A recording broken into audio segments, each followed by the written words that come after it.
Bom, boa noite aos que se encontram presentes na reunião. O meu nome é Samuel do Prado Rodrigues, eu sou estudante do curso de Engenharia de Computação no Instituto Federal de Guarulhos e um dos autores do trabalho Otimização de alocação de rota e espectro em redes ópticas elásticas utilizando algoritmos de Machine Learning.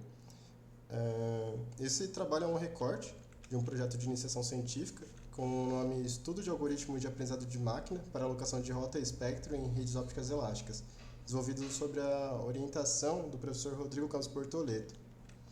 Bom, a principal motivação desse trabalho é o aumento do volume de tráfego da internet, que está ultrapassando os avanços tecnológicos das redes de telecomunicações.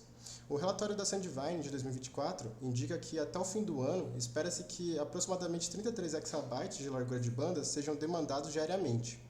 Então, isso torna necessário o desenvolvimento de tecnologias de redes que suportem transmissões flexíveis e de alta velocidade, assim como as redes ópticas elásticas, que elas surgiram por volta de 20 anos atrás, agora elas estão começando a ter as suas tecnologias desenvolvidas. E qual é o principal cerne da utilização das redes ópticas elásticas? É trabalhar o problema de alocação de rota e espectro. Então, como objetivo da pesquisa, nós temos que fazer um desenvolvimento de um simulador de redes que seja capaz de replicar os métodos exatos para a realização de experimentos, a coleta e análise de dados. Então, a gente visa aplicar heurísticas não convencionais de baixo custo computacional para contornar o problema de RSA. E implementar uma rede neural, que é um algoritmo de aprendizado de máquina, para atuar como um agente nas EONs e fazer a gestão de tráfego. Alguns trabalhos relacionados, um do nosso próprio grupo de pesquisa foi apresentado no Connect passado, que provou que os algoritmos de aprendizado de máquina são superiores aos algoritmos convencionais, através de um levantamento bibliográfico. E um trabalho publicado neste ano ainda, que eu realizei no mês passado, foi sobre a redução da probabilidade de bloqueio utilizando algoritmos de roteamento cientes da fragmentação espectral, que ela resulta no impacto da probabilidade de bloqueio, que resulta no quanto uma conexão, ao tentar realizar uma conexão, ela tem a tendência de ser bloqueada. Então, qual que é o problema RSA? Ele pode ser subdividido em duas etapas, a alocação de rota e a alocação de espectro.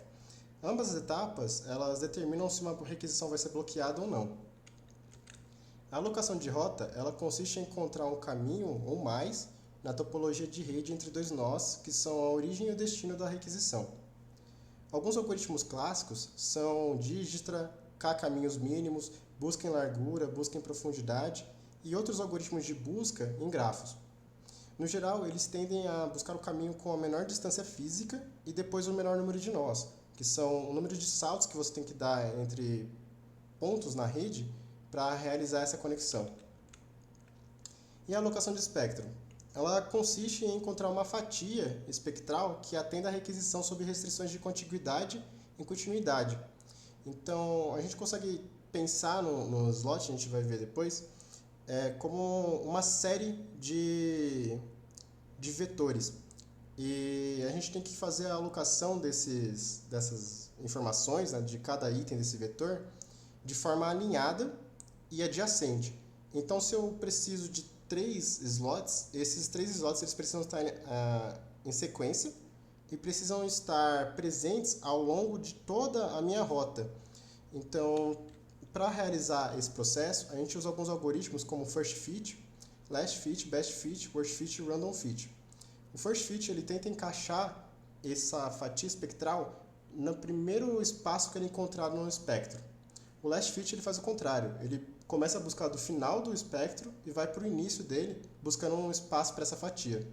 Já o Best Fit ele é muito interessante porque ele realiza uma busca com maior custo computacional, mas que resulta na menor fragmentação de espectro.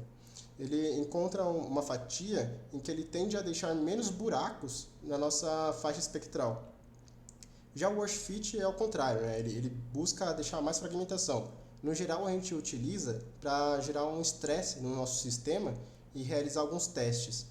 O Random Fit, por sua vez, ele busca todas as fatias espectrais que são possíveis de serem alocadas e escolhe aleatoriamente entre uma delas. Dentro desse contexto ainda de fragmentação, a gente tem a fragmentação espectral funcional e não funcional. A funcional é quando a gente deixa buracos que a gente ainda pode utilizar. Por exemplo, se eu tenho requisições de 5 ou 3 slots e eu deixo um buraco de 4, eu tenho uma fragmentação funcional porque eu ainda consigo realizar uma conexão de 3 slots naquele espaço. Agora, por exemplo, eu tenho nessa questão, eu tenho 10 slots disponíveis, eu tenho uma requisição de 3 e uma requisição de 5. Se eu deixar apenas um slot ou apenas dois slots fragmentados, ela é uma fragmentação não funcional, porque ela não consegue atender nenhuma das minhas requisições. Algumas métricas clássicas de fragmentação, elas visam a fragmentação de disco, que é um problema muito semelhante. Então a gente tem a fragmentação externa, tem a fragmentação interna, tem a raiz da soma dos quadrados e outros algoritmos de fragmentação de disco mesmo de computador. Bom, na prática, como é que funciona?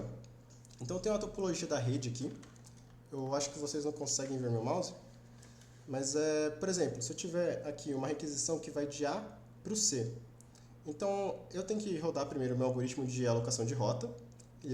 Vamos supor que ele encontre a rota A, B e C. E depois ele vai usar um algoritmo para tentar alocar os nossos slots nas faixas de espectros entre A e B e C. Então, por exemplo, se eu tenho uma requisição de 2 slots, ele vai buscar aqui, se eu estiver usando first fit, e alocar esses 2 primeiros slots. E depois, no link do B para o C, ele tem que alocar de novo nesse B e C aqui, nos 2 primeiros slots. Se esses slots não estiverem disponíveis, por exemplo, ele vai bloquear a minha requisição. E a fragmentação é esse espaço aqui que a gente consegue encontrar entre os slots ocupados. Então aqui, por exemplo, esses slots são uma fragmentação espectral se eu estiver observando ainda para 2 slots ou para 1 slot. Mas se eu estiver olhando para 5 slots, por exemplo, eu tenho uma fragmentação não funcional. Eu não consigo alocar nenhuma requisição aqui, nem no final do slot. Bom, a metodologia desse trabalho ele consiste no levantamento bibliográfico, o estudo das obras do Eiji-Oki e do Bijoy Chatterjee, que auxiliaram no desenvolvimento de um software que simula o comportamento das redes ópticas elásticas sob as restrições do modelo de tráfego telefônico de Erlang-B, que é um modelo de fila que eu já vou explicar um pouco mais para frente. E para os testes aqui, a gente utilizou uma topologia de ponto a ponto. Então, são apenas 2 nós aqui, tipo A e B, e eu faço a comunicação entre 2 computadores. Eu utilizei o algoritmo de alocação de Dijkstra, que ele visa buscar o menor caminho físico e o menor número de saltos também, mas apenas uma rota. E eu usei o algoritmo first fit para fazer a alocação, tendo que numa fibra eu teria 10 slots disponíveis. Então é como se eu tivesse nesse link A para B apenas 10 slots. Com 2 tipos de requisição competindo. Eu tinha uma requisição de 3 e uma requisição de 5 slots. Bom, o modelo de Erlang-B e a probabilidade de bloqueio. O modelo de Erlang-B ele descreve um sistema onde se eu bloquear uma requisição, ela é de fato bloqueada. Então se eu não encontrar uma faixa de espectro disponível ao longo de toda a rota, ela é bloqueada, a conexão morre. Eu não tenho um buffer. Um buffer seria quando eu não consigo atender minha requisição no momento, então ela volta para uma fila e vai ficar lá até ser atendida de novo e eu ver se eu consigo atender os recursos dela. E a probabilidade de bloqueio, de modo geral, é a razão entre o número de requisições rejeitadas pelo total de requisições que foram solicitadas. O fluxograma do simulador ele funciona assim, ele sorteia uma rota aleatória, então entre de A para B ou de B para A, depois ele sorteia o número de slots, se vai ser 3 ou 5, e aí ele solicita a conexão. Ele vai encontrar a rota, e nessa rota ele vai ver, tem os slots disponíveis? Se for para 3, por exemplo, se tem 3 slots adjacentes e contíguos disponíveis, se não tiver, a conexão é rejeitada, e ele volta para o início da simulação. Se a conexão for aceita, ela vai ser mantida naquele espectro até ser finalizada. Por exemplo, uma conexão de 3.000 milissegundos, ela vai ficar lá 3 segundos até ela ser liberada. Quando ela acaba de usar os recursos, ela libera os slots e volta a sortear uma próxima requisição. E bom, a rede neural artificial ela foi treinada com os dados dessa simulação que a gente realizou. Para cada simulação, toda hora que a gente bloqueava ou aceitava uma conexão, nós guardamos o estado da rede. Então, a origem, o destino, a quantidade de slots disponíveis no espectro, a quantidade de slots que a requisição estava fazendo, a fragmentação total daquele espectro. Para a fragmentação a gente usou a métrica de fragmentação interna, então ele pega o número de slots disponíveis e divide pelo número total de slots do espectro. E, bom, o modelo de rede foi implementado com 5 camadas densas, utilizando o gradiente descendente estocástico como otimizador. Na entrada, a gente tinha 64 neurônios, depois ele é seguido de 3 camadas ocultas de 32, 16 e 8 neurônios, todos com ativação ReLU por conta do baixo custo computacional. E uma saída de um neurônio com ativação sigmoide, que é para dizer se a requisição deveria ser aceita ou bloqueada. Já para a gente evitar o sobreajuste, o overfit, da camada de entrada para as camadas ocultas, a gente utilizou uma camada de dropout que derrubava 40% dos neurônios aleatoriamente. Isso evita que a gente acabe viciando o nosso modelo.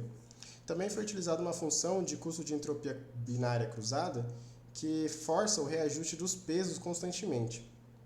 E também foi adicionada uma função de early stopping com paciência de 10 épocas. Então, se a cada 10 treinamentos a rede estivesse obtendo o mesmo resultado, ela parava a simulação. Quais foram os resultados obtidos? No total, a gente analisou 199.740 requisições. De verdadeiros positivos, nós tivemos 60.893 e falsos negativos com 56.015 requisições. Falsos negativos. Os falsos positivos foram apenas 12.067 e verdadeiros negativos 70.755. Isso é muito interessante para a gente porque permite que a gente tire outras métricas como a acurácia, a precisão e a taxa de recuperação e alarme falso. A nossa taxa de alarme falso foi muito baixa, de apenas 14,6%.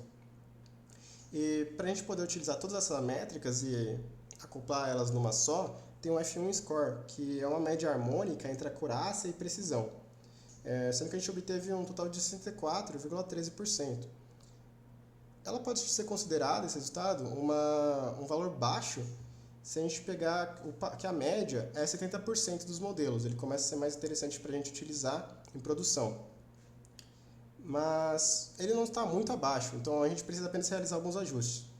E o que é mais interessante é o coeficiente de correlação de Meffel, que ele é um valor que varia de -1 até 1, sendo que 1 é um modelo perfeito, então é um modelo que nunca erra, ele prediz tudo certo, e -1 é um modelo que está completamente errado.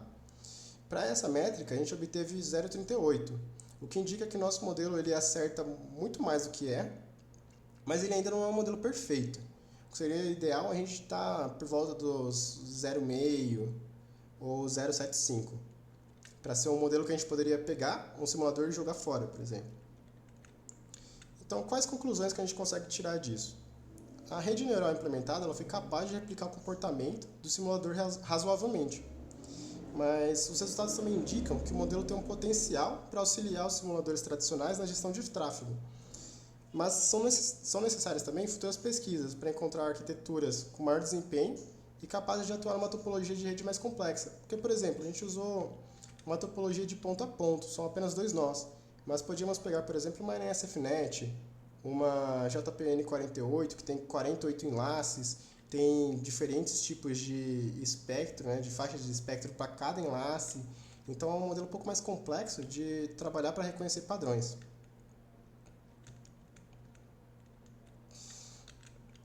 E, bom, quais são os trabalhos futuros que a gente está fazendo após os resultados dessa pesquisa? A gente iniciou uma outra pesquisa, que é o tema Redes Ópticas Elásticas sem Fragmentação, desenvolvimento de algoritmos inovadores, e que a gente está realizando análise e desenvolvimento de novas métricas de fragmentação que são distintas das métricas clássicas, como o fator RMS e a entropia de Shannon.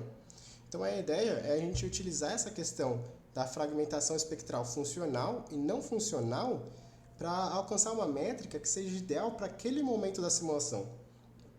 Porque, por exemplo, métricas como a fragmentação interna não levam em consideração se a fragmentação que está acontecendo no espectro, se ela pode ser utilizada para atender uma requisição. Porque ao invés de vir uma próxima requisição, por exemplo, de 5 slots e ela aceitar, ela pode querer bloqueá-la e receber mais 2 conexões de 3 slots. Então eu estou atendendo mais clientes ao mesmo tempo e bloqueando menos, o aumenta a minha qualidade de serviço. E o principal objetivo dessa nova pesquisa é propor algoritmos viáveis de implementação na indústria, para reduzir essa fragmentação espectral e, consequentemente, o bloqueio nas redes. Eu gostaria de agradecer ao meu orientador, o Rodrigo Campos Portoleto, ao CNPq também, e ao IFSP pela concessão da bolsa que possibilitou esse trabalho, e também a todo mundo que ouviu a apresentação. Caso alguém tenha alguma dúvida ou sugestão, quiser entrar em contato comigo por e-mail, também tem o simulador que eu deixei de código aberto, está no GitHub, e é uma ferramenta que pode ser utilizada para qualquer outra pesquisa voltada a esse modelo de rede. Obrigado a todos pela atenção.